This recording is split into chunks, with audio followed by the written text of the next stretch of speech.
हमको न्यूज़पेपर और social media के ज़रिए काफ़ी चीज़ें देखने के लिए मिल रही है जो मीरा रोड में हो रही है। आपको देखने के लिए मिला होगा कि वहाँ पे 2 दिन पहले कुछ कम्युनल राइट्स तो नहीं बोलेंगे बट कम्युनल फाइट हुई।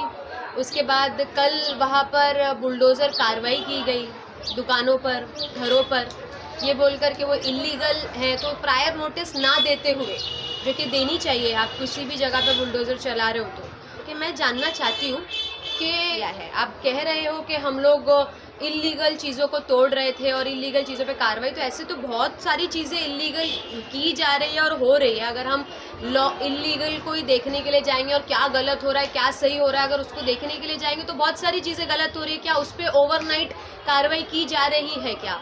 ऐसे तो नहीं, उसका जवाब तो सीधा सीधा नहीं ही है।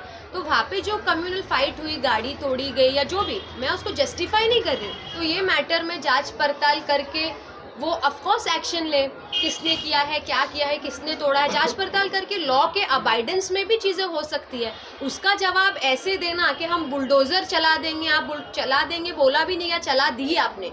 मुझे आपसे ये जो सरकार है हमारी, जो इतना फास्ट एक्शन ले लेती है, जब भी कोई चीज़ ऐसी धार्मिक हो तो उसमें बहुत फास्ट एक्शन ले लेती है। तो मैं ये जानना चाहती हूँ कि आप बिल्किस बानो के जो गुनहगार हैं, जिसने बिल्किस बानो और उनके पूरे खानदान को तबाह बर्बाद कर दिया, क्या आपने उनके जो गुनहगार है, क्या आपने उनके घरों में बुलडोज़र चलाए? क्या आपने उनकी दुकानें तोड़ी, वहाँ पे जाके आपने उनके वहाँ पे बुलडोज़र चलाए या नहीं चलाए अभी तक के? क्योंकि जब वो रिहा हुए थे बीच में, तब आपके एमएलओ ने उनको स्वागत किए थे, उन पे हार फूल चढ़ाए थे, जैसे कि उन्होंने पता नहीं कौन सा शहीदों वाला काम करके आए हैं या कौन सी इंडिपेंडेंस दिला के आए किसी को। तो मेरा आपसे ये मानना है कि पार्लियामेंट में दानिश जी को गालियाँ दी जा रही है, क्या उनके घर पे अभी तक के बुलडोज़र चलाए गए हैं, नहीं गए हैं क्या?